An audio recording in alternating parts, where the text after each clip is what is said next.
በስመ አብ ወወልድ ወመንፈስ ቅዱስ አሃዱ አምላክ አሜን። ስብሐት ለእግዚአብሔር ኪያነ ዘፈጠረ ከመ ናምልኮ እንሰግድለት ዘንድ እናመልከው ዘንድ እንገዛለት ዘንድ እናመሰግነው ዘንድ የፈጠረን አምላካችን እግዚአብሔር የባህሪ ምስጋና ለእርሱ ይሁን። ስብሐት ለማርያም እመ አምላክ እግዝእትነ ወመድኃኒትነ መድኃኒታችን መመኪያችን ለምትሆን ለእናታችን ለንጽሕት ቅድስት ድንግል ማርያምም የጸጋ ምስጋና ለእርሷ ይሁን። ስብሐት ለመስቀለ ክርስቶስ ዕፀ መድኃኒት ኃይልነ ወፀወንነ ኃይላችን አምባችን መጠጊያችን ጋሻችን ለሚሆን በቀራንዮ ለተተከለ መድኃኒት ለሚባል ለክርስቶስ መስቀልም የጸጋ ምስጋና ለእርሱ ይሁን።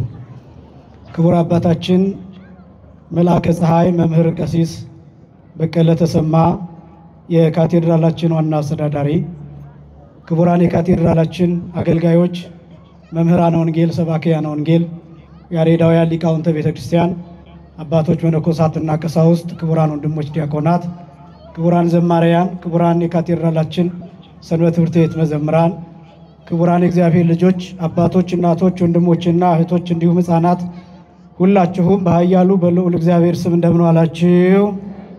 እንደምን አመሻችሁ?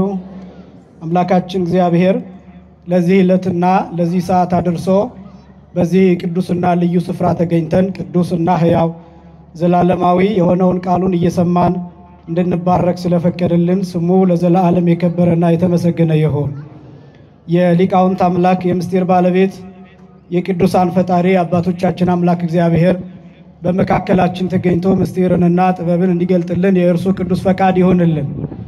የምንማማርበት የትምህርት ርዕስ ልብሳቸውን አጥበው በበጉ ደም አነጹ በሚል የመጽሐፍ ቅዱስ ክፍል ይሆናል።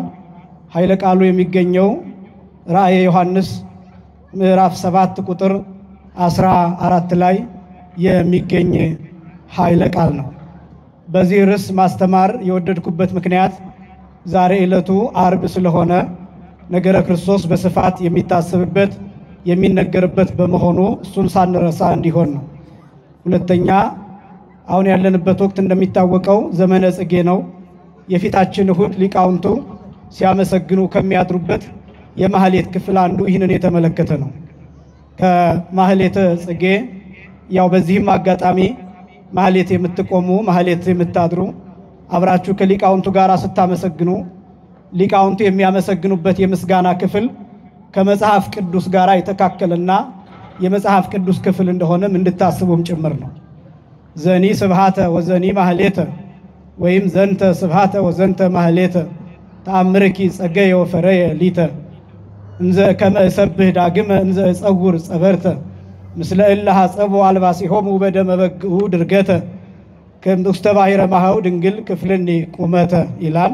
ሲተረጎም ዘኒ ስብሐተ ወዘኒ ማህሌተ ይህንን ምስጋና ይህንን ማህሌት ተአምርኪ ጸገየ ወፈረየ ሊተ ተአምርሽ አፈራልኝ፣ ተአምርሽ ሰጠኝ፣ ተአምርሽ አስገኘልኝ ማለት ነው። ከመ እሰብህ ዳግመ እንዘ እጸውር ጸበርተ ዳግመኛም ዘንባባ ይዤ አመሰግን ዘንድ ምስለ እለ ሐጸቡ አልባሲሆሙ በደመ በግዑ ድርገተ በአንድነት የልብሳቸውን በበጉ ደም ካጠቡት ጋራ ዘንባባ ይዤ አመሰግን ዘንድ ውስተ ባሕረ ማኀው ድንግል ክፍልኒ ቁመተ ብርሌ ብርጭቆ መስታወት በሚመስል ባህር በመንግሥተ ሰማያት እቆም ዘንድ ድንግል ሆይ እርጅኝ፣ አግዥኝ፣ አድይኝ የሚል ጸሎት ያለው ነው።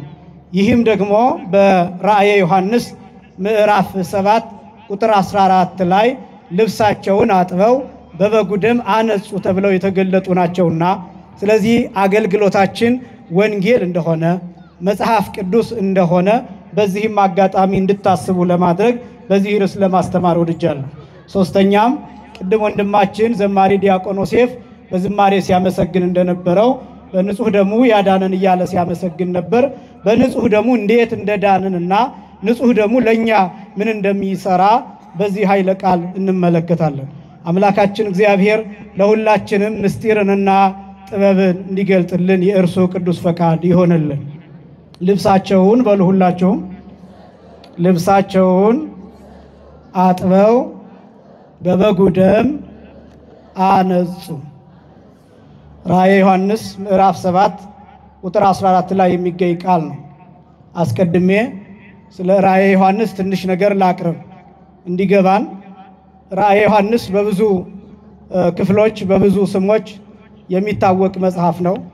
በጣም ከባድና ከሐዲስ ኪዳን መጽሐፍት ብቻ ሳይሆን ከ80 አሐዱ ቅዱሳት መጽሐፍት ከባድና እጅግ በጣም ያልተደረሰበት የሚባለው መጽሐፍ ራእየ ዮሐንስ ነው። በብዙ ስሞች ይጠራል። የተስፋ መጽሐፍ፣ የምስጋና መጽሐፍ፣ የድል መጽሐፍ፣ የሰማይ መስኮት መጽሐፍ፣ የምስጢር መጽሐፍ እየተባለ ይጠራል። የጻፈው ወንጌላዊው ቅዱስ ዮሐንስ ነው። ይህንን ራእይ ያየው ቅዱስ ዮሐንስ ወንጌላዊ ከ90 እስከ 95 ድረስ ባለው የዕድሜ ክልል ውስጥ እንደተመለከተው አባቶቻችን ይናገራሉ። ቅዱስ ዮሐንስ ከ20 ዓመቱ ጀምሮ ጌታችን መድኃኒታችን ኢየሱስ ክርስቶስን የተከተለ ሐዋርያ ነው። የጌታችን የመድኃኒታችን የኢየሱስ ክርስቶስ መከራ የዓይን ምስክር በዋናነት ቅዱስ ዮሐንስ ወንጌላዊ ነው። በቀጥታ አይቶ የጻፈልን ለኛ ያስተላለፈልን ግርፋቱን የቆጠረ አጥንቱን የቆጠረ የተላጠውን ቆዳና የተቆረሰውን ሥጋ የፈሰሰውን ደም በዓይኑ በብረቱ ያየ መስቀል ተሸክሞ ጌታ ሲደፋ በቅርበት የተመለከተ የእመቤታችንን ሐዘን የጻፈና ያየ ቅዱስ ዮሐንስ ወንጌላዊ ነው። በረከቱ በሁላችንም ላይ ይደርብን። ለ70 ዓመታት ሊቃውንቱ እንደሚነግሩን ቅዱስ ዮሐንስ ወንጌላዊ የጌታችን የመድኃኒታችን የኢየሱስ ክርስቶስ መከራ በአእምሮው ላይ ተስሎበት ለ70 ዓመታት እያለቀሰ ኖሯል። እንዲያውም ሊቃውንቱ ሲገልጡት እንባውን አልቅሶ ደሙን ጨርሷል፣ ደሙን አልቅሶ ደሙን ጨርሷል፣ ደሙን ጨርሶ እጅ አልቅሷል። ከሰውነቱ ፈሳሽ የሚባል ነገር አልቆ ቆዳው ከአጥንቱ ጋር ተጣብቆ በዚህ ጊዜ ነበር ራእዩን የተመለከተው። በእርግጥ ይህንን ራእይ ለማየት የሰማዩን ምስጢር የሰማዩን መስኮት የዘላለምን ሕይወት እሱን ለማየትና ለመረዳት በእንደዚህ አይነት አኗኗን መሮን እንዲጠይቃንና ቅዱስ ዮሐንስ ወንጌላዊ በዚህ መልኩ ኖሯል። በዚህ መልኩ ኖሮ ከ70 ዓመታት ፊትን ከመቋጠር ከብዙ ዘመናት በኋላ ይህንን ራእይ ተመልክቷል። ራእየ ዮሐንስ በጣም ብዙ ክፍሎች ያሉት ቢሆንም ግን ሲጠቀለል በ3 ዋና ክፍሎች የሚከፈል ነው። የመጀመሪያው ክፍል ከምዕራፍ 1 ጀምሮ እስከ ምዕራፍ 3 ያለው ነው። ሁለተኛው ክፍል ከምዕራፍ 4 ጀምሮ እስከ ምዕራፍ 19 ድረስ ያለው ክፍል ነው። ሶስተኛው ክፍል ከምዕራፍ 20 ጀምሮ እስከ ምዕራፍ 22 ድረስ ያለው ክፍል ነው። እንግዲህ በዋናነት በ3 ክፍሎች የሚከፈል ነው። የራእየ ዮሐንስ አብዛኛው ሐሳብ የተመሰረተው በራእየ ዮሐንስ ምዕራፍ 5 ላይ በሚገኘው የታተመ መጽሐፍ ነው። የታተመ መጽሐፍ የተከበራችሁ ክርስቲያኖች፣ አሁን እንደው ይህንን ስናገር ብዙዎቻችሁ ጥቂቶቻችሁ ላትረዱ ትችላላችሁ፣ ብዙዎቻችሁ ደግሞ ትረዱኛላችሁ የሚል ተስፋ አለ። እኔ ብዙ ጊዜ ሳስተምር እጨነቃለሁ። ከበድ ሲል ምናልባት የምናልፋቸው ሰዎች ይኖራሉ የሚል ጭንቀት ይይዘኛል። ቀለል ሲል ደግሞ ብዙ የተማሩ የተመራመሩ ብዙ መጽሐፍትን ያነበቡ በመንፈሳዊነታቸው በክርስትናቸው ጠንካራ የሆኑ ሰዎች ደግሞ ይህንንማ እኔስ ቢሆን እናገረው የለም እንዴ ብለው ተስፋ ቆርጠው የሚሄዱ ሰዎች ይኖራሉና እንግዲህ ከፍ ዝቅ ላረግ እችላለሁ። ከፍ ሳረግ እነዚህን ሰዎች ለማግኘት ነው። ዝቅ ሳረግ ደግሞ ምናልባት መረዳት የማይችሉ ሰዎች እነሱንም ባዷቸውን እንዳይሄዱ ምናልባት እነዚህን ለማማከል የሚደረግ የትምህርት ዝግጅት ነው። ይህንን ግምት ውስጥ እንድታስገቡ እፈልጋለሁ። ይሄ የታተመ መጽሐፍ የሚባለው በ7 ቁልፍ የተዘጋ በ7 ማህተም የታተመ መጽሐፍ ነው። ራእየ ዮሐንስ ምዕራፍ 5 ከቁጥር 1 ጀምሮ ቤታችሁ ስትገቡ ብትመለከቱ በዙፋኑ መካከል የተቀመጠው በቀኝ እጁ የታተመ መጽሐፍ የያዘ ነው ይልና መልአኩ እየጮኸ ከሽማግሌዎቹ አንዱ እያለ ነው የሚጠራው ቅዱስ ዮሐንስ። መልአኩ እየጮኸ ይህንን መጽሐፍ ሊወስድ የሚችል ሊፈታ የሚችል ሊያነብ የሚችል ሊተረጉም የሚችል ሊያብራራ የሚችል ምን አይነት ሰው ነው እስኪ ፈልግ ብሎ መጽሐፉ የሚከፍተውን ፍለጋ አዋጅ አውጃን ይላል እና ይሄ መጽሐፍ በውስጥም በውጭም የተጻፈበት መጽሐፍ ነው። እንዳልኳችሁ በሰባት ማህተም የተዘጋ ነው። በሰባት ማህተም ማለት የመጽሐፉ የፊቱ ገጽ ላይ 7 ቁልፎች ተደርድረዋል። የኛ ሊቃውንት ሲገልጡ እንዳጣጣሚ ወንጌል ይላሉ። ምናልባት ቅዳሴ ላይ ሲነበብ የምታዩት ወንጌል ብታስተውሉት መሃሉ ላይ በቁልፍ የተዘጋለው ያ 7 ማለት ነው እና ያን የታተመ መጽሐፍ የሚፈታው ማን ነው ብሎ መልአኩ ጮሆ ተናገረ ይላል። ከዛ ተፈለገ ይላል።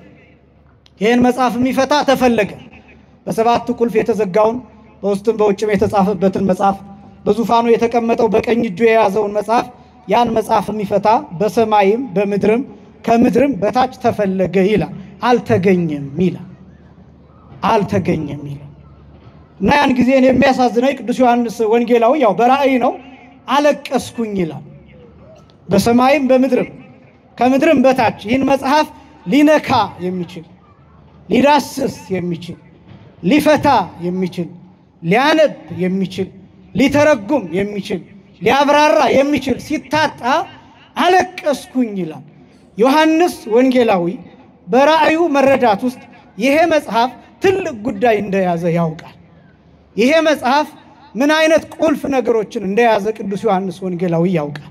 ይሄ መጽሐፍ የግድ መፈታት አለበት፣ የግድ መነበብ አለበት፣ የግድ መተርጎም አለበት። ይሄን መጽሐፍ የሚከፍት ሰው የግድ ያስፈልጋል። ይሄን የታተመ መጽሐፍ የተዘጋ መጽሐፍ የሚያብራራው የግድ ያስፈልጋል። ስለዚህ ዮሐንስ ይሄን መጽሐፍ የሚያብራራ ጠፋ ብሎ በውስጡ አዝኖ በራእይ ውስጥ አለቀሰ። የኛ ሊቃውንት እንዲህ ብለው ይተረጉሙታል። ቅዱስ ዮሐንስ ወንጌላዊ የበቃ ስለነበረ ወደ ኋላ ተመልሶ የብሉይ ኪዳንን ዘመን ኖሮታን ይላል። ይህች ቤተክርስቲያን እንደምታውቁት በሰሙነ ሕማማት ክሪያላይሶን እያልን የነቢያትን ጩኸት እንጮሃለን እንደምታውቁት። ያን የምናደርገው ለምን መሰላችሁ? ተመልሰን የኋለኛውን ዘመን ስለምንዋጅ ነው። ክርስቲያን ማለት እንደዛ ስለሆነ፣ መንፈሳዊ ማለት እንደዛ ስለሆነ፣ መጽሐፍ ቅዱስ የሚነግረን ይህንን ስለሆነ ወደ ኋላ መመለስ፣ የኋላን ዘመን መርገጥ፣ የወደፊትን ዘመን ማወቅ እና መዋጀት፣ ከዘመን በላይ ከጊዜ በላይ መሆን ማለት ነው። ክርስቲያን ማለት እንደሱ ስለሆነ የበቁ አባቶቻችን ወደ ኋላ ይመለሳሉ። ይህች ቤተክርስቲያን የምትሰራው አንዱ አገልግሎቷ ይሄ ነው። ይህች ቤተክርስቲያን ዛሬ ስታገለግል፣ ዛሬ ቅዳሴ ስትቀድስ የትኛውን አገልግሎት እንደምታገለግል ታውቃላችሁ? ክርስቶስ ዕለተ ዓርብ ላይ የዛሬ 2000 ዓመት ያገለገለውን አገልግሎት ነው የምታገለግለው። የዛሬ 2 ዓመት የፈሰሰውን ደም፣ የዛሬ 2 ዓመት የተቆረሰውን ስጋ፣ የዛሬ 2 ዓመት የነበረውን መከራ ትኩስ አድርጋ የምታቀርበው ለዚያ ነው። ለምን? ይቺ ቤተ ክርስቲያን የኋላውን ዘመን አምጥታ እንደነበረ እንዳለ አድርጋ ስለምታሳይ። ይሄ ብቻም አይደለም። ይቺ ቤተ ክርስቲያን ወደፊት ተራምዳ ትውልዱ ከዚህ እንዲቀላቀል ታደርጋለች። ለምን? ዘመንን በስልጣን ትረግጣለች። ይቺን ቤተ ክርስቲያን የሰጠን አምላካችን እግዚአብሔር የተመሰገነ ይሁን። አመስግኑት እግዚአብሔር። ይህንን ዘመን መዋጀት የምትችል ቤተ ክርስቲያን። ለዚህ ነው አባቶቻችን አስቀድመው ተመልክተው በትንቢት መነጽር የሚያዩልን። ቅዱስ ዮሐንስ ወንጌላዊ ወደ ኋላ ተመለሰ። የኋላውን ዘመን አየው፣ የጨለማውን ዘመን ተመለከተው። ለካ 5500 ዘመን መከራ የነበረው ይሄ መጽሐፍ እንደታተመ ስለነበረ ነው። አቤል ተገደለ፣ ይሄ መጽሐፍ መፈታት አልተቻለም። መልከጼዴቅ መስዋዕት አቀረበ፣ ይሄን መጽሐፍ ግን ሊፈታው አልቻለም። አብርሃም በጽድቅ ተገለጠ፣ በእምነት ጻድቅ ተብሎ ተጠራ። በድንኳን ኖረ አብርሃም፣ እንግዳ ተቀበለ አብርሃም፣ ልጁን ለመስዋዕትነት አቀረበ አብርሃም። ብዙ በጎች ታረዱ፣ ብዙ ፍየሎች ታረዱ፣ ብዙ ኮርማዎች ታረዱ በብሉይ ኪዳን። ይሄን መጽሐፍ ግን ሊፈታው የሚችል አልተገኘም።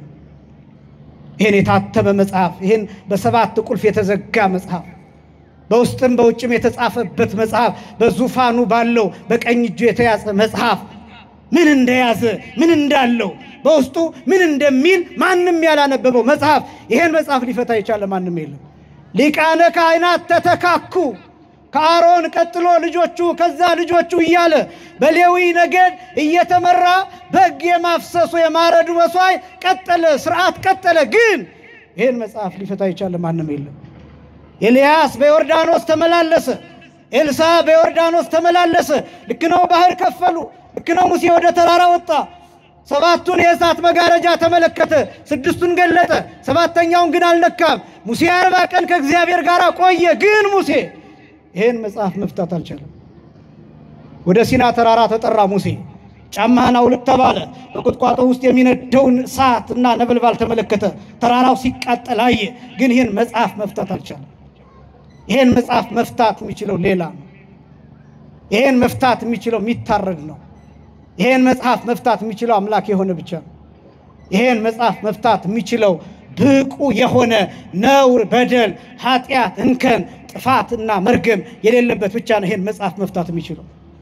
እና ዮሐንስ በብሉይ ኪዳን ወደ ኋላ ዘመን ተመልሶ ስላየው ልክ በህልማችሁ አይታችሁ ውሃ ሲጠማችሁ ውሃ መጠጣት እንደምትፈልጉ ልክ እንደዚያ ዮሐንስ በህልሙ በራእዩ ወደ ብሉይ ኪዳን ተመልሶ ማን ነው ይሄን መጽሐፍ የሚፈታው ብሎ አለቀሰ። የቅዱስ ዮሐንስ በረከት በሁላችንም ላይ ይደርብን። ዮሐንስ ሳለቅስ አለ። በዙፋኑ መካከል ያለው ከሽማግሌዎቹ አንዱ ዮሐንስ አለኝ ይላል። አይዞህ አታልቅስ አለኝ ይላል። አይዞህ አታልቅስ። መጽሐፉን የሚፈታ ተገኝቷል። እርሱም የይሁዳ አንበሳ ነው፣ ከዳዊት ነገድና ስር የሆነው እርሱ መጽሐፉን ይፈታዋን አለኝ። ያን ጊዜ ደስ አለኝ ይላል። ይሄ መጽሐፍ ምንድነው? በጣም ጥቂት ነጥቦችን ብቻ ላሳይ። የተከበራችሁ ክርስቲያኖች፣ ይሄ መጽሐፍ ራእየ ዮሐንስ አብዛኛው ክፍል የሚመሰረትበት ነው ብያቸዋለሁ። ከምዕራፍ 5 በኋላ 7 ማህተሞች፣ እነዚህ 7ቱ ማህተሞች እያንዳንዳቸው ሲፈቱ ምን እንደሚከናወን ነው ቅዱስ ዮሐንስ በራእዩ የሚጽፍልን። የመጽሐፉ ዋና አንኳር ልብ የሚባለው ይሄ ነው፣ ወይም ሴንትራል የሚባለው ሜሴጅ የራእየ ዮሐንስ ይሄ ነው። መጽሐፉ ነው፣ የታተመ መጽሐፍ ነው። በጣም ደግሞ በሚደንቅ ሁኔታ አንድ ነገር ላሳያችሁ። የሉቃስ ወንጌል ምዕራፍ 4 ቁጥር 16 ላይ ብትመለከቱ ጌታ ያነበበው አንድ የመጽሐፍ ክፍል አለ፣ በ7 ቁልፎች የተዘጋ፣ በ7 ማህተም የተዘጋ። ይሄ የመጽሐፍ ክፍል ትንቢተ ኢሳይያስ ምዕራፍ 61 ላይ ያለ ክፍል ነው። ይሄን ክፍል ይሄን ትንቢተ ኢሳይያስ ምዕራፍ 61 ላይ ያለውን ማንም አንብቦት አያውቅም። ነቢዩ ኢሳይያስ አንድ ጊዜ ብቻ እንደተናገረው ተጠቅሎ የተቀመጠ የትንቢት ክፍል ነው። ይሄ ትንቢተ ኢሳይያስ ምዕራፍ 61 መሲህ ብቻ ሲመጣ የሚያነበው ተብሎ የተዘጋ የመጽሐፍ ክፍል ነው። የተዘጋውም በ7 ቁልፎች ነው፣ በ7 ማህተሞች ነው። የሉቃስ ወንጌል ምዕራፍ 4 ቁጥር 16 ጀምሮ ወሆረ ናዝሬት ሀበት ሐጽና፣ ወዳደገበት ወደ ናዝሬት ሄደ ይልና ወተንሥአ ከመ ያንብብ በከመ ያለምድ፣ እንዳስለመደ ሊያነብ ተነሳ። ወወሀብዎ መጽሐፈ ኢሳይያስ፣ የኢሳይያስን መጽሐፍ ሰጡት። ወከሲቶ ረከበ ሀበ ይብል፣ እንዲህ የሚል አንቀጽ አገኘ ሲገልጥ ይላል። የመጀመሪያው በዚያ ጊዜ መጽሐፍ እንዳሁኑ የተጠረዘ አይደለም፣ በጥራዝ የተጠቀለለ ነው። ተጠቅሎ ነው የሚቀመጠው። ያን መጽሐፍ እንደተጠቀለለ ነው ተላላኪው ለጌታ የሰጠው። ጌታ ይህንን መጽሐፍ ሊያነብ ሲል አንደኛ ተጠምቆ ነበር፣ ሁለተኛ 40 ቀንና 40 ሌሊት በገዳመ ቆሮንቶስ ጾሞ ነበር። ይሄ መጽሐፍ ክፍል ጌታ ስራ የሚጀምርበት የመጽሐፍ ክፍል ነው። የሹመት ደብዳቤውን የሚያነብበት ወሳኝ ቦታ ነው። እንዲያውም የነገረ ክርስቶስ ትምህርት ተርኒንግ ፖይንት የሚባለው እጥፋት የሚባለው አንጓ የሚባለው ቦታ ይሄ ቦታ ነው። በጣም ደግሞ የሚደንቃችሁ ወደ ዝርዝሩ ከመግባቴ በፊት ይህንን መጽሐፍ ጌታ ሲያነብ በምኩራቡ የነበሩት በሙሉ ይላል ወአንስኡ አዕይንቲሆሙ ወነጸርዎ ኩሎሙ እለሃለው ውስተ ምኵራብ ይላል። በምኩራብ ያሉት ሁሉ አይናቸውን አንስተው ጌታን ትኩር ብለው ተመለከቱት ይላል። ሲያነብ ማለት ነው። ለምን እንደዛ እንዳዩት ታውቃላችሁ? እንዴት ይህንን የመጽሐፍ ክፍል እሱ ሊያነብ ቻለ? ምክንያቱም ይሄ የመጽሐፍ ክፍል መሲህ ሲመጣ ብቻ የሚያነበው የተዘጋ የመጽሐፍ ክፍል ነው። እርሱ ደግሞ ሎቱ ስብሐት እነሱ እንደሚያምኑት መሲህ አይደለም። አይሁዳውያን በሚያምኑት የዮሴፍ ልጅ ነው ብለው ነው የሚያምኑት። የእንጨት ጠራቢ ልጅ ነው ብለው ነው የሚያምኑት። ድሃ ነው ብለው ነው የሚያምኑት። መሲህ ነው ብለው ያምኑ። እንዴት ይሄን የመጽሐፍ ክፍል ሊያነብ ቻለ? ሁላቸው አንስተው የተገረሙበት ጌታ በዚህ ሰዓት ምን እያደረገ ነበር ቢባል ለምን እንደመጣ የሚገልጥበት ጊዜ ነው። ለምን እንደመጣ ምን ሊሰራ እንደመጣ ደግሞ ከነቢዩ ከኢሳይያስ የትንቢት ክፍል ለምን እንደመጣ መልእክቱን ዋና ነገሩን የሚያሳየው ይሄ ትንቢተ ኢሳይያስ ምዕራፍ 61 ጀምሮ ያለው የሚለው እንዲህ ነው። መንፈስ እግዚአብሔር ዘላለ ዘበእንቲአሁ ቀብአኒ በኔ ያለ ህልው ሆኖ ያለ የባሕርይ ሕይወት መንፈስ ቅዱስ ያዋሃደኝ ለድሆች የምስራችን ሰብካቸው ዘንድ የላከኝ የተጠቁትን ነፃ አወጣቸው ዘንድ የላከኝ ዕውራን የሆኑትን ብርሃንን እሰጣቸው ዘንድ የላከኝ የተገፉትን ሰዎች ነፃ አወጣቸው ዘንድ የላከኝ ያዘኑትን ሰዎች ደስ አሰኛቸው ዘንድ የላከኝ የቆሰሉትን ሰዎች ከቁስላቸው ፈውሳቸው ዘንድ የላከኝ የታሰሩትን ሰዎች እፈታቸው ዘንድ የላከኝ። እነዚህን ስትቆጥሯቸው 7 ናቸው። 7 ናቸው። ስንት ናቸው አልኳችሁ? 7 ናቸው። በእነዚህ በ7 ቁልፎች የተዘጋ መጽሐፍ ነው ይሄ። በ7 ማህተም የተዘጋ ይሄ 7 ቁልፍ ያለውን መጽሐፍ መፍታት ማለት እነዚህ 7 የርግማን አይነቶች እነዚህ 7 የርግማን አይነቶች 7 ቁልፎች የሰው ልጅ ቆልፈው የያዙት ሽባ ያደረጉት እነዚህ 7 ነገሮች ናቸው። 5500 ዘመን በሙሉ ለምሳሌ ድህነትን ልትወስዱ ትችላላችሁ። ድህነት ማለት የሥጋ ድህነት ማለት አይደለም። የጸጋ ድህነት፣ የልጅነት ድህነት፣ የመንፈሳዊነት ድህነት፣ የተስፋ ድህነት፣ የመመራመር ድህነት፣ የምስጢር ድህነት ያ ነው ድህነት የሚባለው። ድህነት የእንጀራ ድህነት አይደለም። የምግብ ድህነት አይደለም። የገንዘብ ድህነት፣ የቤት የመኪና የቁሳቁስ ድህነት አይደለም። የአእምሮ ድህነት፣ የአስተሳሰብ ድህነት፣ የአመለካከት ድህነት፣ የሰብዕና ድህነት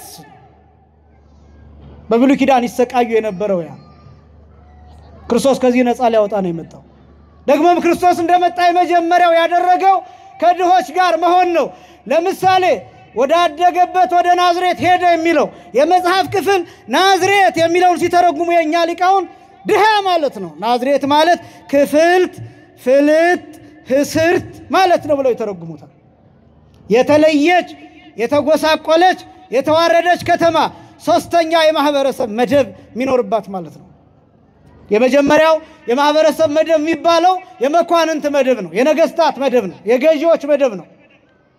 ሁለተኛው መደብ የማህበረሰብ መደብ የሚባለው የመሬት ከበርቴዎች መደብ ነው፣ ላንድ ሎርድስ የሚባሉት የነሱ መደብ ሁለተኛው ማህበረሰብ ክፍል ይባላል። ሶስተኛው የማህበረሰብ ክፍል ፔዛንትስ የሚባሉት ናቸው፣ ጭሰኞች ማለት ነው፣ አርሶ አደሮች ማለት ነው። አንድ ሶስተኛውን የሚሰጡ ማለት ነው፣ ለሌላው እያረሱ ለሌላው አካል የሚኖሩ ማለት ነው፣ እጅ ወዳፍ የሆነ ኑሮ የሚኖሩ። ናዝሬት ማለት እነዚህ ሶስተኛው ማህበረሰብ መደብ የሚኖርበት ነው። ለዚህ ነው ናትናኤል ቦኑ ይትካል ከመይጻብህ ሲር ናዝሬት ከናዝሬት ደግ ሰው እንዴት ሊወጣ ይችላል ብሎ የጠየቀው ለዚህ ነው። ለምን? ናዝሬት የድሃ ሀገር ናት። ናዝሬት የድሃ ሀገር። ክርስቶስ በቤተልሔም ተወለደ፣ በድሃ ሀገር አደገ፣ ከድሃ ጋር ኖረ፣ ድሃ ሆኖ ኖረ። ክርስቶስ ድሃ ሆኖ ሞተ። እንዲያው የኛ ሊቃውንት ሲናገሩ እመቤታችንን እናቱስ ማርያም አይደለችምን የሚለውን የድሃ ልጅ ማለት ነው ብሎ ነው የሚተረጉሙት። ምክንያቱም እመቤታችንም ድሃ ናት፣ ርስት የላትም፣ በዚህ ምድር የሰበሰበችው ስንዴ የላትም፣ በዚህ ምድር የሰበሰበችበት ጎተራ የላትም፣ ወርቅ አልያዘችም፣ ብር አልያዘችም፣ ንብረት አልያዘችም። ድሃ ሆና ነው የኖረችው፣ ድሃ ሆና። ክርስቶስም እንደዚያ። ለምን የዮሴፍ ልጅ መባልንስ እንደመረጠ ታውቃላችሁ? ለምን በዮሴፍ ቤት ማደግን እንደመረጠ ታውቃላችሁ? ዮሴፍ ድሃ ነው፣ እንጨት ጠራቢ ነው ዮሴፍ። ሞፈር ጠርቦ ቀንበር አለዝቦ ድግር ሽጦ የሚኖር ድሃ ነው ዮሴፍ። ክርስቶስ በባለጸጋ ቤት አድጎ ቢሆን ምን ይባል ነበር? እሱማ ምን ጎሎት ይባል ነበር። የፈለገውን እየበላ የፈለገውን እየጠጣ፣ ስለኛ ግን ድሆች በመንፈስ ድሆች የሆኑ ብፁዓን ናቸው ይባል ነበር። ያ እንዳይባል ክርስቶስ በድሃ ቤት አደገ፣ በድሃ ቤት ኖረ፣ ድሃ ሆኖ ሞተ ክርስቶስ። ስለዚህ ከድሃ ጋር ነው የኖረው ክርስቶስ። እና ድህነት የሚባለው እሱ ነው። እነዚህ ሰባቱን ቁልፎች ፈታቸው። ከዚያስ ጌታ የተናገረውን ነገር ልንገራችሁና ወደ ርዕሴ ልምጣ። ጌታ ይህንን መጽሐፍ ካነበበ በኋላ ወወሃቦ መጽሐፈ ለላእኪ ይላል። መጽሐፉን ለተላላኪው ሰጠው ይላል። ከዛ ሂዶ ተቀመጠ ይላል። ሁሉም አይናቸውን አንስተው ሲመለከቱት ጌታ ትኩረታቸውን ካገኘ በኋላ መናገር ጀመረ። እንዲህ አለ፣ ዮም አለ በጽሐ ቃለ ዝንቱ መጽሐፍ ወተሰልጠ ውስተ እዘኒክሙ አላቸው። እነሆ ዛሬ ማለት ነው። እነሆ ዛሬ የዚህ መጽሐፍ ቃል ደረሰ አላቸው።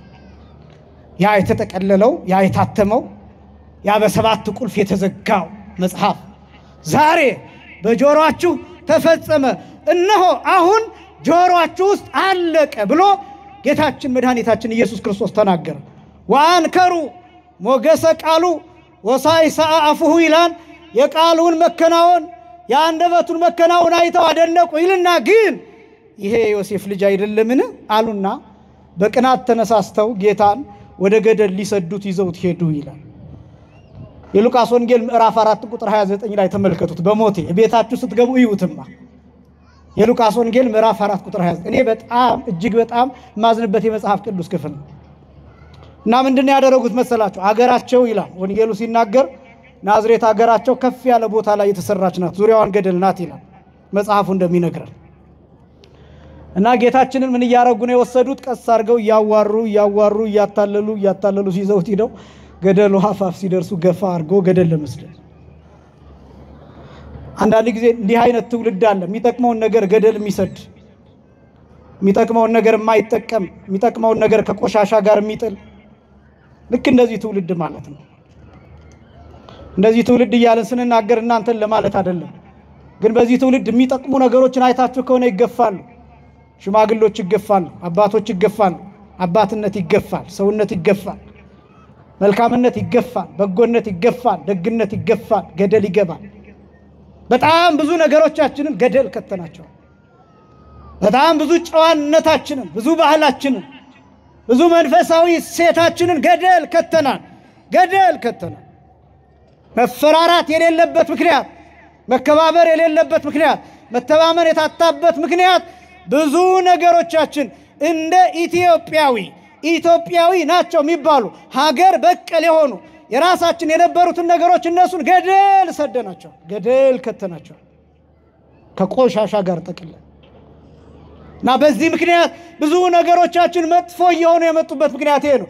የተከበራችሁ ክርስቲያኖች፣ እናንተን ለመውቀስ አይደለም፣ እናንተን ለማሳቀቅ አይደለም፣ እናንተን ለማስጨነቅ አይደለም።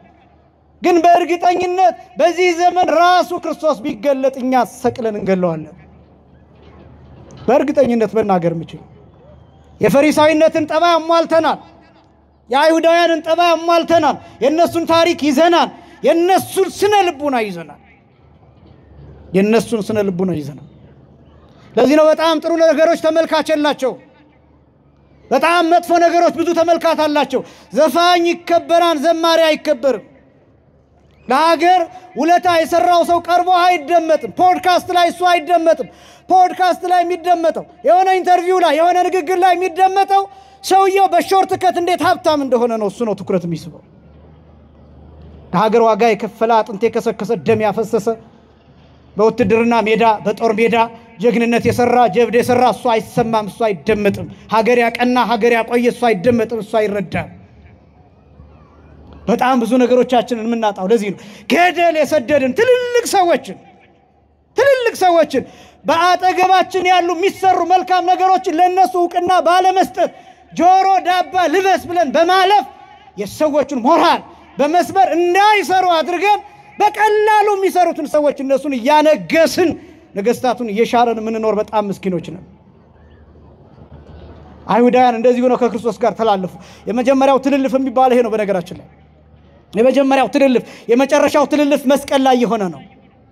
የመጨረሻው ትልልፍ መስቀል ላይ ማለት ክርስቶስን አይሁዳውያን ሰቅለውት መሸብን ብለው ጀርባቸውን ለጌታ ሰጥተው ያለፈችውን ሰንበታቸውን ለማክበር ወደ የቤታቸው ሄዱ። ያን ጊዜ ከክርስቶስ ጋር ለመጨረሻ ጊዜ ተላለፉ። ለመጨረሻ ጊዜ ጀርባቸውን የሰጡት ጊዜ በጨለማ ውስጥ ሆነው ሰንበታቸውን ለማክበር የሄዱ ጊዜ ብርሃን ክርስቶስን መስቀል ላይ አንጠልጥለውት የሄዱ ጊዜ ሁለተኛውን ፀሐይ ክርስቶስን ትተው ያለፈችውን ሰንበታቸውን ለማክበር እየተሯሯጡ የሄዱበት ጊዜ ያ ጊዜ የመጨረሻው መተላለፉ ነው ተመዘገበ። ብዙ ጊዜ በድንጋይ ሊመቱት በመካከላቸው አልፏል ክርስቶስ እና ይሄን ደብዳቤ ፈታው። የመጀመሪያው የታተመው መጽሐፍ የሚባለው ይሄ ነው አንዱ ክፍል። ሁለተኛ ከዚያ ቀጥሎ በዙሪያው የነበሩት በዙፋኑ ዙሪያ የነበሩት እልፍ አእላፍ መላእክት በሙሉ በዙፋኑ ፊት ሁላቸውም ለጥ ብለው ይሰግዳሉ። ሲሰግዱ ግን ዝም ብለው አይደለም የሰገዱት፣ አንድ ነገር እየተናገሩ ነው የሰገዱት። የታተመውን መጽሐፍ ትወስድ ዘንድ ማህተሙንም ትፈታ ዘንድ ይገባሃል። ምክንያቱም ይሉና ምን እንደሚሉ ታውቃላችሁ? ታርደሃልና። እስኪ በል ሁላችሁም ታርደሃልና በሉ እስኪ ሁላችሁም ታርደሃልና። ያን ጊዜ ቅዱስ ዮሐንስ ቀና አልኩኝ ይላል። ቀና ብሎ ሲመለከት በዙፋኑ መካከል ይላል እንደ ታረደ በግ ቆሞ አየሁ ይላል። እኔ ማብራራት የሚከብደኝ ይሄን ክፍል ነው። እንደ ታረደ በግ ቆሞ አየሁ። የታረደ በግ ቆሞ አየሁ ወይም እንደ ታረደ በግ ቆሞ አየሁ ከታረደ በኋላ ተነስቶ ማለትም አይደለም። ቆሟል በጉ። የቆመው ግን የሚታየው እንደ ታረደ ሆኖ ነው። አካሉ ተለያይቶ ደሙ እየፈሰሰ ይሄ አንገቱ ላይ ያረፈው ቢላ ያረፈበት ጉድጓድ ሆኖ ደም እያዘራ ግን ቆሞ ነው የሚታየው። እንዲህ ብላችሁ ልትጠይቁ ትችላላችሁ። የታረደ በግ እንዴት ሊቆም ይችላል? የታረደ በግ እንዴት ሊቆም ይችላል? ይሄንን ተመልከቱትማ። እንደ ታረደ በግ ቆሞ አየሁት ማለት የገለጠው ክርስቶስን ነው። በዚህ መጽሐፍ ብቻ በራእየ ዮሐንስ ብቻ በግ የሚለውን ቅዱስ ዮሐንስ ወንጌላዊ 29 ጊዜ ተጠቅሞታል። 29 ጊዜ በግ የሚለውን በሌላው በ28ቱ ስፍራ በእንደዚህ አይነት አገላለጽ አይደለም የተጠቀመው። እዚህኛው ላይ እንደ ታረደ በግ ብሎ ነው የሚገልጠው። ምን ማለት ነው ቢባል መስዋዕትነቱን የሚያሳይ ነው። ክርስቶስ መስቀል ላይ የከፈለው መስዋዕትነት ሳያቋርጥ እያዳነ እንደሚኖር አንድ ጊዜ በመስቀል ላይ የቀረበው የክህነት አገልግሎት የመስዋዕት አገልግሎት ለዘለዓለም ትኩስ ሆኖ እየሰራ እንደሚኖር የሚያሳይ ነው። እንደ ታረደ በግ የሚለው የታረደ በግ ቆሞ ብታዩት ደሙን ያዘራል፣ ደሙ ይንጠባጠባል፣ ደሙ አይቋረጥም፣ ቆዳው ተገፏል፣ ቢላ ያረፈበት ጉድጓድ ይታያል። የጌታ ቁስል እንደዛ ነው። በዚህች ቤተክርስቲያን ዕለት ዕለት ሳይቋረጥ ደሙ ይሰጣል። ሳይቋረጥ በየቀኑ ይቀደሳል፣ በየቀኑ ደም ይሰጣል፣ በየቀኑ ስጋ አለ፣ በየቀኑ ውሃ ይሰጣል። ከጎኑ የፈሰሰው ቅዱስ ውሃ ማይገቡ ይሰጣል። እንደ ታረደ በግ ማለት ይሄ ነው። አይቋረጥም። እናንተ ዛሬ ስለመጣችሁ እንጂ ወንጌል አይቋረጥም። ነገ ትመጣላችሁ ይሰበካል። ከነገ ወዲያስ ትልቅ ጉባኤ ስለሆነ ይሰበካል። ከዛ በኋላስ አይቋረጥም። ብትመጡም ባትመጡም ብትኖሩም ባትኖሩ አንድ ሰውም ቢኖር ወንጌል ይሰበካል።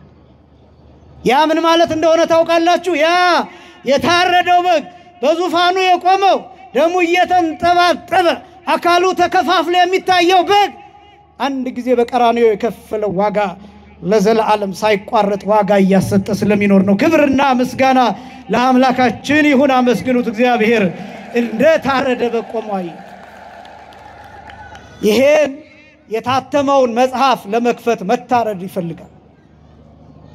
መታረድ ይፈልጋል ማለት ዋጋ መክፈል ይፈልጋል፣ መሞትን ይፈልጋል፣ ደምን ማፍሰስ ይፈልጋል። ደም ማፍሰስማ እና አቤልስ ደማቸውን አፍሰው አልነበረምን? ኢሳይያስ በመጋዝ ተተርትረው በኩላብ ተሰቅለው ተገለው የለምን? ዘካርያስ በመቅደሱ መካከል በመሰዊያው አንገታቸውን ተቀልተው ሞተው የለምን? ብዙ ነቢያት በዚህ መልኩ አልፈው የለምን? ለምንና የነሱ ደም የማህተሙን የደም መጽሐፉን ማህተም ለምን አልፈታም ቢባል አምላክ አይደሉም። እነዚህ ሁሉ አሁን የጠራናቸው አምላክ አይደሉም፣ ፈጣሪ አይደሉም። ይሄን የታተመውን መጽሐፍ ለመክፈት 3 ነገሮችን ይፈልጋል። አንደኛ አምላክነትን ይፈልጋል፣ ሁለተኛ ሰውነትን ይፈልጋል፣ ሶስተኛ ጻድቅነትን ይፈልጋል። አንደኛ አምላክነትን ይፈልጋል ይሄን የተዘጋውን መጽሐፍ ለመክፈት፣ ሁለተኛ ሰውነትን ይፈልጋል፣ ሶስተኛ ጻድቅነትን ይፈልጋል። እነዚህ ሶስቱን አሟልቶ የተገኘ እንደታረደ በግ ቆሞ የታየው ጌታ መሲህ እግዚአብሔር ወልድ ኢየሱስ ክርስቶስ ብቻ ነው። ክብርና ምስጋና ለአምላካችን ይሁን። አመስግኑት እግዚአብሔር። ቅዱስ ዮሐንስ አፈወርቅ እንዲህ ብሎ ይገልጠዋል። ለሊሁ ሰዋኢ ይላል፣ ወለሊሁ ተሰዋኢ ይላል፣ ወለሊሁ ተወካፌ መስዋዕት ምስለ አብሁ ወመንፈስ ቅዱስ ይላል። ለሊሁ ሰዋኢ ማለት መስዋዕት ያቀረበ ራሱ ነው ይላል። ወለሊሁ ተሰዋኢ ማለት መስዋዕት ሆኖ የተሰዋ የተቃጠለ ራሱ ነው ይላል። ወለሊሁ ተወካፌ መስዋዕት ምስለ አብሁ ወመንፈስ ቅዱስ ማለት ከባህሪ አባቱ ከአብ ከባህሪ ሕይወቱ ከመንፈስ ቅዱስ ጋር ሆኖ ራሱ ያቀረበውን መስዋዕት ያሸተተ የተቀበለ እርሱ ብቻ ነው። ይሄን ቅዱስ ጊዮርጊስ ማድረግ አይችልም፣ ምክንያቱም ቅዱስ ጊዮርጊስ አምላክ አይደለም። ይሄን እመቤታችን ማድረግ አትችልም። ማለትን ማለት ነው በመስቀል ላይ ተሰቅላ ዓለምን ማዳን አትችልም። ለምን? እመቤታችን ወላዲተ አምላክ እንጂ ምን አይደለችም፣ አምላክ አይደለችም። ፍጡራን ሁሉ የሚጎላቸው ይሄን የተዘጋ የታተመ የተቆለፈ መጽሐፍ መፍታት የሚችለው የታረደው በግ ብቻ ነው። ለዚህ ነው ባለ ራእዩ ታርደሃልና ሲሉት የሰማው ለዚህ ነው። ስለዚህ ይገባሃል፣ ማህተሙን ትፈታው ዘንድ ይገባሃል፣ በውስጥም በውጭም የተጻፈውን ታነበው ዘንድ ትተረጉመው ዘንድ ታብራራው ዘንድ ይገባሃል። ለምን? ታርደሃልና ብለው በዙሪያው በዙፋኑ ዙሪያ እንደ ሻሽ ሲነጠፉ እንደ ቅጠል ሲረግፉ አየኋል። ከዛ ማህተሞቹ መፈታት ጀመሩ። አንደኛ ማህተም፣ ሁለተኛ ማህተም፣ ሶስተኛ፣ አራተኛ፣ አምስተኛ፣ ስድስተኛ፣ ሰባተኛ ማህተም። እነዚህ 7ቱ ማህተሞች እየተፈቱ እስከ ምዕራፍ 8 ድረስ ይቀጥላሉ። ራእየ ዮሐንስ እስከ ምዕራፍ 8። እኔም ማሳያችሁ በርዕስነት ያነሳሁት 6ኛው ማህተም ላይ ያለውን ነው ማሳያችሁ። በነገራችን ላይ በጣም ረቂቅ የሆነ ብዙ ትርጉሞች ያሉት ነው ይሄ ማህተም።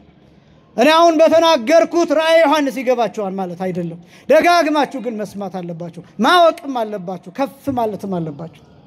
ደግሞ ራእየ ዮሐንስ የሚተረጎምበት ጊዜ ላይ ነን አሁን፣ ምክንያቱም የዘመኑ ፍጻሜ እየደረስን ስለሆነ። ስለዚህ ስለ ራእየ ዮሐንስ አብዝተን መስማት የሚገባን ጊዜ ነው። እነዚህ ማህተሞቹን በጣም አንድ ነገር ብቻ ልበላችሁና ወደ 6ኛው ማህተም ልምጣ። የመጀመሪያው ማህተም የሚወክለው የሐሙስ ምሽት የጸሎተ ሐሙስ ምሽት 3 ሰዓትን የሚወክል ነው። ሁለተኛው ማህተም የሐሙስ ሌሊት መንፈቀ ሌሊት 6 ሰዓትን የሚወክል ነው። ሶስተኛው ማህተም የሐሙስ ሌሊት 9 ሰዓትን የሚወክል ነው። አራተኛው ማህተም የዓርብን ጠዋት ነጉን የሚወክል ነው። አምስተኛው ማህተም የዓርብን 3 ሰዓት የሚወክል ነው። ስድስተኛው ማህተም የዓርብን 6 ሰዓት ቀን 6 ሰዓትን የሚወክል ነው። ሰባተኛው ማህተም የዓርብን 9 ሰዓት የሚወክል ነው። 7ቱ ማህተሞች እነዚህ ናቸው። እነዚህ ሰዓታት ጋር ማገናኘት ለምን አስፈለገ? 7ቱ ማህተሞች እነዚህ ሰዓታት የሚገለጥባቸው ምክንያት ምንድናቸው ቢባል እነዚህ ሰዓታት ክርስቶስ መከራ የተቀበለባቸውና ተአምራት ያደረገባቸው ሰዓታት ናቸው። የተያዘበት፣ የተመታበት፣ የተሰደበበት፣ ለፍርድ የቀረበበት፣ ቁርጥ ፍርድ የተሰጠበት፣ የተሰቀለበትና የሞተበት ሰዓታት ናቸው እነዚህ ሰዓታት። ይሄ 6ኛው ማህተም የዕለተ ዓርብ የቀኑን 6 ሰዓት የሚገልጥ ነው 6ኛው ማህተም። 7ኛው ማህተም የዓርብን የቀኑን 9 ሰዓት ምዕራፍ 8 ላይ ብታዩት ማህተሙ ሲፈታ ይላል ወኮነ አርምሞ ይላል እስከ መንፈቀ ሰዓት ይላል። ለግማሽ ሰዓት ዝምታ ሆነ ይላል። ክርስቶስ የሞተበት ሰዓት ነው ይሄ። ጸጥ አለ ነው የሚለው። 30 ደቂቃ ነው የሚለው ባለ ራእዩ ዮሐንስ። ለ30 ደቂቃ ዓለም ላይ ዝምታ ሆነ ነው። እና ይሄ ዝምታ ምን እንደሚያሳይ ታውቃላችሁ? የጌታ ነፍስ ከስጋው በስልጣኑ የተለየችበት ሰዓት ነው። ዝም ከዛ ደም እና ውሃ ከጎን የወጣበት ሰዓት ነው። ዝምታ የሆነበት ሰዓት። ከዛ ያ ሰዓት እኔና እናንተ እንደገና የተሰራንበት እንደገና የተፈጠርንበት የተወለድንበት ሰዓት ነበር። ያ ሰዓት ዝም፣ በመለኮቱ ንቁህ በስጋው ደግሞ ምጉት የሆነበት ሰዓት ነው። ያ ሰዓት የዝምታ ሰዓት እና የዓርብ 9 ሰዓት ነው የመጨረሻው ማህተም። ይሄኛው ደግሞ ራእየ ዮሐንስ ምዕራፍ 6 ከቁጥር 10 ጀምሮ ስትመለከቱ 6ኛው ማህተም ሲፈታ ይላል ፀሐይ እንደ ጥቁር ማቅ ጥቁር ሆነ ይላል። ጨረቃ ደም ሆነ፣ ከዋክብት ረገፉ። 6ኛው ማህተም ሲፈታ ይሄ ማለት ክርስቶስ የተሰቀለበት ሰዓት ስንት ሰዓት? 6 ሰዓት። ፀሐይ ምን ያለችበት ሰዓት? የጨለመችበት። ጨረቃ ደም የሆነችበት፣ ከዋክብት የረገፉበት። ወንጌል ምን ይላል? የሉቃስ ወንጌል ምዕራፍ 23 ከቁጥር 44 ጀምሮ ወቀቲሮ ጊዜ 6 ሰዓት ሞተ ፀሐይ፣ ቀትር ሲሆን 6 ሰዓት ላይ ፀሐይ ሞተ። ዓርብ 6ኛው ማህተም የተፈታበት ሰዓት ያ የታተመው መጽሐፍ። ከዛ ይሄን ተከትሎ ምን ሆነ?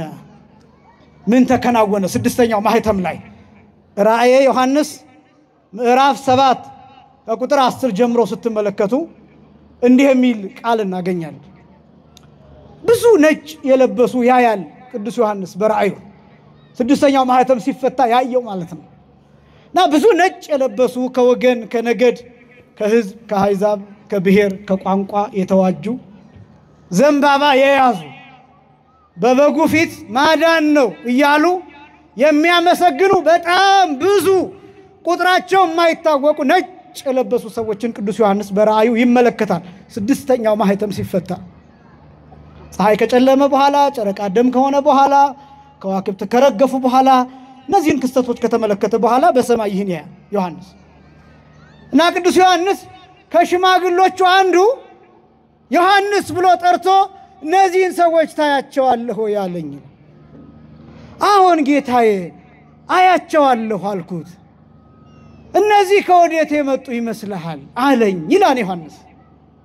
ጌታዬ አንተ ታውቃለህ እንጂ እኔ ምን አውቃለሁ አልኩት ይላል። ከዛ 2 ነገሮችን ነገረኝ ይላል። ስንት ነገሮችን? 2። የመጀመሪያው እነዚህ ከታላቁ መከራ የመጡ ናቸው። ከየትኛው መከራ? ከታላቁ መከራ የመጡ ናቸው። አሁን የታላቁ መከራ የሚለው በጣም ብዙ ትርጉም አለ። የሰማዕታትን መከራ፣ የቤተክርስቲያንን መከራ፣ አሁን ያለንበትን መከራ ጭምር ያሳያል። ግን ታላቁ መከራ የሚባለው በዋናነት የጌታ መከራ ነው። የጌታ መስቀል ነው። የጌታ ስቅለት ነው። የጌታ ሞት ነው። ትልቅ መከራ የሚባለው አስቀድሜ እንደገለጥኩት ፀሐይ የጨለመችበት፣ ጨረቃ ደም የሆነችበት፣ ከዋክብት የረገፉበት፣ 6666 ጊዜ የተገረፈበት የስቅለት እንደነገርኳችሁ የምታስታውሱ ከሆነ 19125 የመከራ አይነት የተቀበለበት 19125 ብር አይደለም የነገርኳችሁ፣ ገንዘብ አይደለም፣ ደሞዝ አይደለም የነገርኳችሁ። የመከራ ቁጥር 19125 እያንዳንዱ መከራ ለየብቻ ተቆጥሮ፣ ቡጢው የብቻ ተቆጥሮ፣ ግርፋቱ የብቻ ተቆጥሮ፣ ጥፊው የብቻ ተቆጥሮ፣ መስቀል ተሸክሞ የወደቀበት የብቻው ተቆጥሮ፣ መሬት ለመሬት የተጎተተበት የብቻው ተቆጥሮ፣ እኛ ያልሰማነው እኛ ያላየነው መጽሐፍት ላይ ያልተጻፉ እነዚህን ደግሞ ስትቆጥሯቸው እጅግ ብዙ ነው። ለኛ አይምሮ እንዲመጥን ተብሎ ለኛ ጆሮ እንዲበቃ ተብሎ ግን እኛን ከእንቅልፍ እንዲቀሰቅሰን ተብሎ የተጻፈው ግን 19125 ነው ይላል ድርሳነ ማሕየዊ። ያ ነው ታላቅ መከራ የሚባለው። አምላክ የተሰቃየበት፣ ንጹህ የተሰቃየበት፣ ጻድቅ የተገደለበት፣ መሬት ለመሬት የተጎተተበት፣ ፍርድ የተዛባበት፣ ዓለም አምላኳን የጠላችበት፣ አምላክ ፈጣሪዋን ያሳደደችበት ዓለም፣ ያ ክፋት የሰው ልጅ የጭካኔ ጥግ የታየበት፣ የሰው ልጅ የክፋት ጥግ የታየበት፣ ፍጥረታት ያዘኑበት፣ መላእክት ወርደው መስቀሉ ስር ጽዋ ደቅነው ደም የተቀበሉበት እንደ ሻሽ የተነጠፉበት እንደ ቅጠል የረገፉበት ሚካኤል ዝም አለ ገብርኤል ተደነቀ ተብሎ በቅዱስ ያሬድ የተገለጠበት ነቢያት ወደዚህ መጥተው መስቀሉ ስር የተደፉበት ያ ነው ታላቁ መከራ የሚባለው ያ ከሐና ወደ ቀያፋ ከቀያፋ ወደ ሐና የተመላለሰበት ወደ ሄሮድስና ወደ ጲላጦስ የተመላለሰበት የሄሮድስ ጭፍሮች የዘበቱበት የነ ጢባሪዎስ ቄሳር ወታደሮች የነ ጲላጦስ ወታደሮች ያሾፉበት አምላክ መሳቂያ መሳለቂያ የሆነበት ምራቅ የተተፋበት የረከሰ የአይሁድን ምራቅ የተቀበለበት ያ ነው ታላቁ መከራ የሚባለው ፍጹም እንከን ነው ሳይኖርበት እንደ ጥፋተኛ እንደ ወንጀል በሁለት ወንበዴዎች መካከል የተሰቀለበት 40 ዓመት ሙሉ ነፍስ እያጠፉ ደም እያፈሰሱ የኖሩ ወንበዴዎች በቀኝና በግራ ሆነው ክርስቶስ የወንበዴዎች አለቃ ተብሎ ከአመፀኞችና ከሽፍቶች ጋር የተቆጠረበት የዓለም ትልቁ ኃጢአት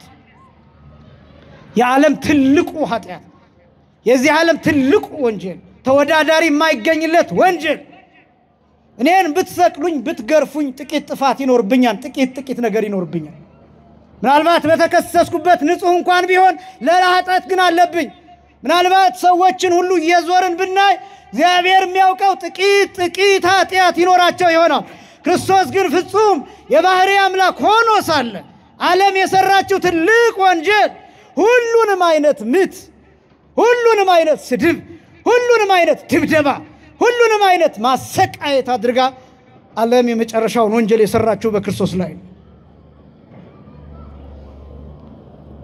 ግን ደግሞ እንደዚህ ስላችሁ እንዳትፈሩ ይቅር የተባለ ወንጀል ነው አይገርማችሁ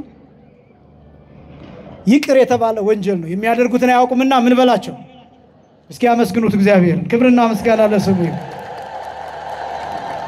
ግን ይቅር የተባለ ወንጀል ቅዱስ ጳውሎስ ምንድነው የሚለው ለጢሞቴዎስ በጻፈለት መልእክት ወሶበ እንዘ ጸሩ ንህነ ነው የሚለው ወሶበ እንዘ እኩያን ንህነ ተሳሃለነ በሞተ ወልዱ ይላል ክፉዎች ስንሆን ጠላቶቹ ስንሆን በልጁ ሞት ይቅር አለን ይላል እኔ በጣም ቢገርመኝ ምን እንደሆነ ታውቃላችሁ በእርሱ ሞት ይቅር ተባልን ገለን ይቅር ተባልን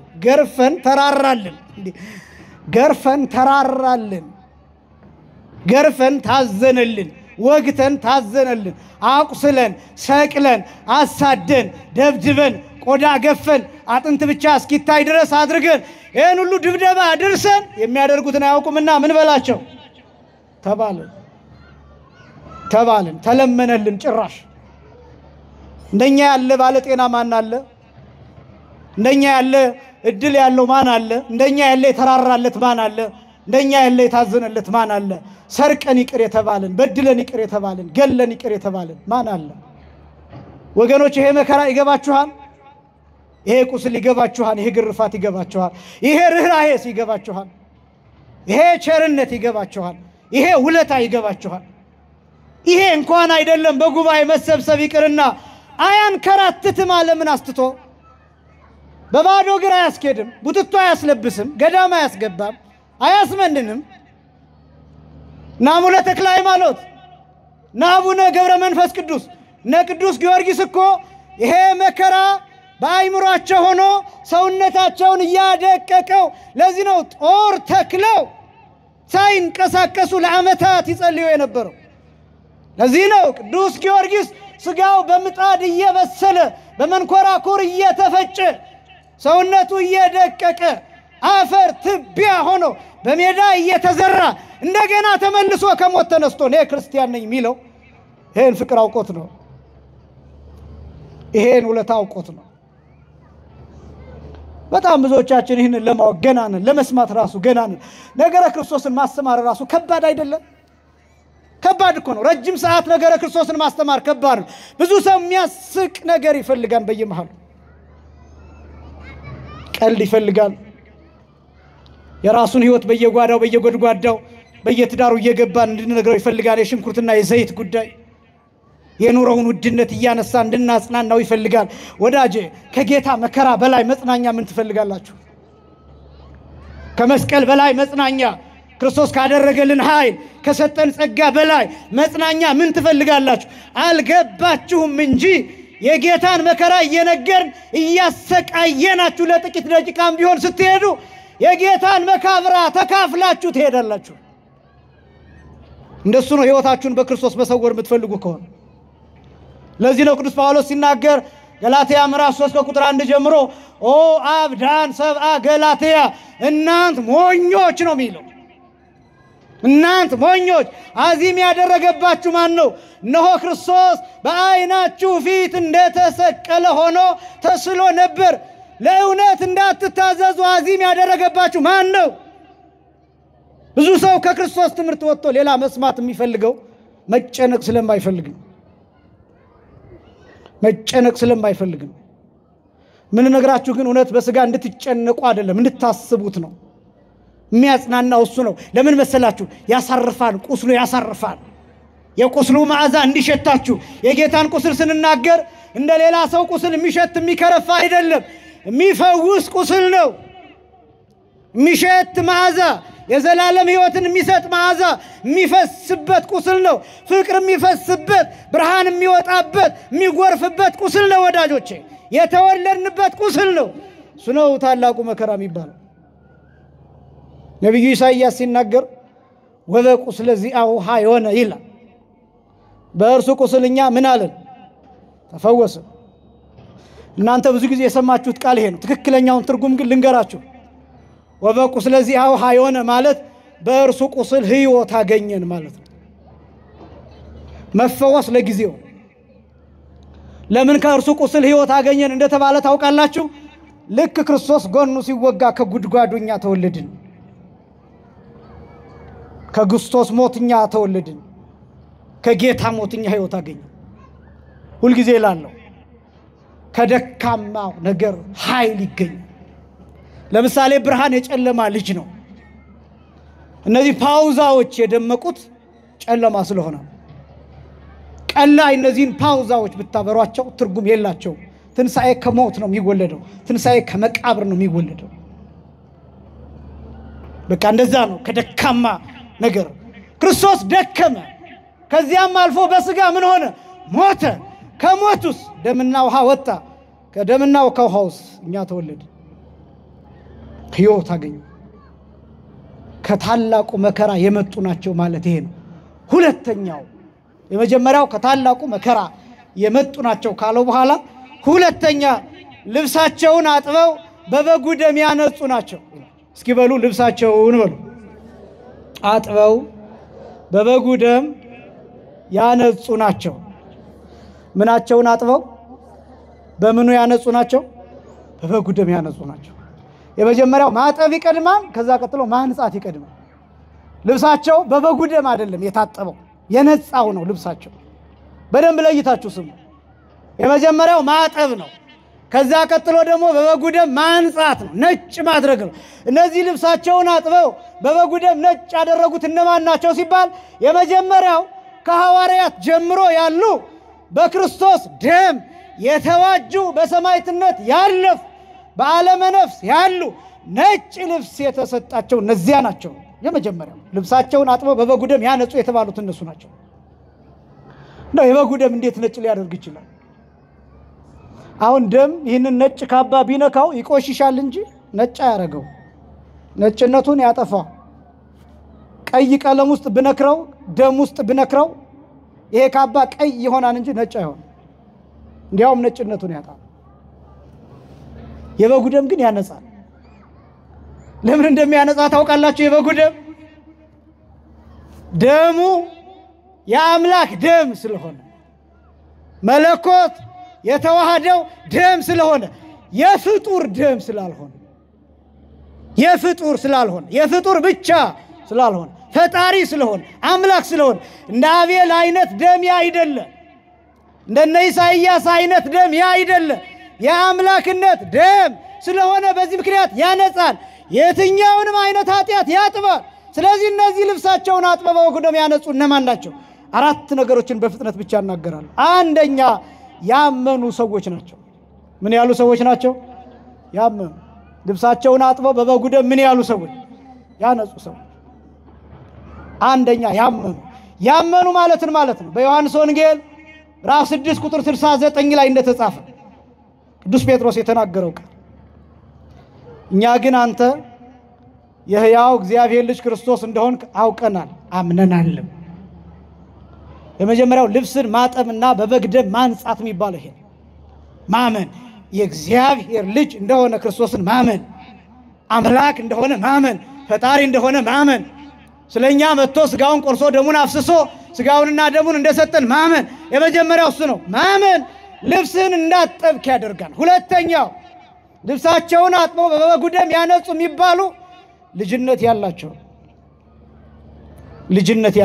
ምን ያላቸው? ልጅነት ያላቸው። ልብስ የሚባለው ልጅነት ነው። ልብሳቸውን አጥበው በበጉ ደም ያነጹ ማለት ከክርስቶስ ጎን በተገኘው ቅዱስ ውሃ ታጥበው የእግዚአብሔር ልጆች የተባሉ ናቸው። ይሄ ነው ልብስን በበግ ደም ማጠብ የሚባለው። ይሄ በክርስትና ያጌጠ፣ በጥምቀት ያጌጠ፣ እግዚአብሔርን አባት በማለት ያጌጠ የእግዚአብሔር ልጅ የሆነ ሁሉ ያለው ማለት ነው። ልጅነት ማለት እሱ ነው። ልብስን አጥቦ በበግ ደም ማንጻት የመጀመሪያው ማመን፣ ሁለተኛው መጠመቅ፣ ሶስተኛው በክርስቲያናዊ ምግባር ማጌጥ። እስኪ በሉ በክርስቲያናዊ ምግባር በሉ ማጌጥ። ሶስተኛው እሱ ነው። ልብስን በበጉ ደም ምን ማለት ማንጻት፣ ልብስን ማጠብ፣ ከዛ በበጉ ደም ማንጻት፣ ነጭ ማድረግ። ክርስቲያናዊ ስነ ምግባር ማለት ክርስቲያን ሆኖ ሃይማኖት ኖሮት ሃይማኖቴ ብቻ ያድነኛል እያለ የሚኖር ሳይሆን በጾምና በጸሎት ያጌጠ፣ በትህትና ያጌጠ፣ በየዋህነት ያጌጠ፣ በሰላም ያጌጠ፣ በፍቅር ያጌጠ፣ ቅንነት ያለው፣ ምህረት ያለው፣ ርህራሄ ያለው፣ ወዳጅነት ያለው፣ ታማኝ የሆነ፣ መልካም የሆነ፣ ተንኮለኛ ያልሆነ፣ ክፉ ያልሆነ። ይሄ ነው ልብሱን ነጭ ያደረገ ማለት። በዚህ ዘመን ከብዙ ነገር ተራቁተና እንደምታውቁት ከብዙ ነገር ያው ክርስትናው ኦርቶዶክስ በመሆኔ እኮራለሁ፣ ኦርቶዶክስ የሆንኩት ተመርጬ ነው፣ ኦርቶዶክስ እንቁ ሃይማኖት ናት የሚሉ ፉከራዎች ሊኖሩ ይችላሉ። ይሄንን እየተቃወምኩ አይደለም። እውነተኛ ኦርቶዶክስ መሆን ግን ይፈልጋል። ሽለላ አይደለም ኦርቶዶክሳዊነት፣ ፉከራ አይደለም ኦርቶዶክሳዊነት፣ ቀረርቶ አይደለም ኦርቶዶክሳዊነት። ስራ ነው፣ ህይወት ነው፣ ተግባር ነው፣ መለወጥ ነው፣ መኖር ነው፣ እውነት ነው። ኦርቶዶክሳዊነት ውሸት አይደለም፣ ፊልም አይደለም፣ ማስመሰልም አይደለም፣ ተውኔት አይደለም፣ አክተር መሆንም አይደለም፣ አክትረስ መሆንም አይደለም። ኦርቶዶክሳዊነት ማለት የእውነት መኖር፣ ከክርስቶስ ጋር መጣበቅ ማለት ነው። እርሱ ነው የክርስትና ስራ የሚባለው። በክርስቲያናዊነት ማግኘት፣ በምግባር መዋብ፣ ነጭ ማድረግ የሚባለው እሱ ነው። በጣም ብዙዎቻችን በፉከራ ነው የምንኖረው። እናንተን ለማለት አይደለም፣ እናንተማ መታችኋል፣ መልካም። ይህን በየቲክቶኩ ያሉ ቤተክርስቲያኑን በር የማያውቁት ግን ደግሞ ስለ ቤተክርስቲያን ተቆርቋሪ መስለው የሚኖሩ በጣም ብዙዎች አሉ። የቤተክርስቲያኑን በር የማይነኩት፣ መተው የማያስቀድሱ፣ ሰዓታቱ ምን እንደሆነ የማያውቁ፣ ማህሌት እዚህ ተቁሞ ስቡ ተብሎ ተቁሞ እዚህ ጎረቤቱ ነው። እነሱ ቲክቶክ ላይ ላይቭ ናቸው። ማህሌቱን መተው ለምን አብረው አይቆሙ? እኔ ከአቅም በላይ ሆኖባቸው ውጭ ሀገር ያሉትን አይደለም እምላችሁ፣ እነሱ በተለያየ ምክንያት ነው። ግን እዚህ ሆኖ ሰንበት ትምህርት ቤት ሳይማር፣ የአብነት ትምህርት ቤትም ሳይማር፣ ወደ ቤተክርስቲያንም ሳይመጣ እንዲሁ በቤተክርስቲያኗ ስም ብቻ የሚጦር የሚቀለብ በጣም ብዙ ሰው ነው።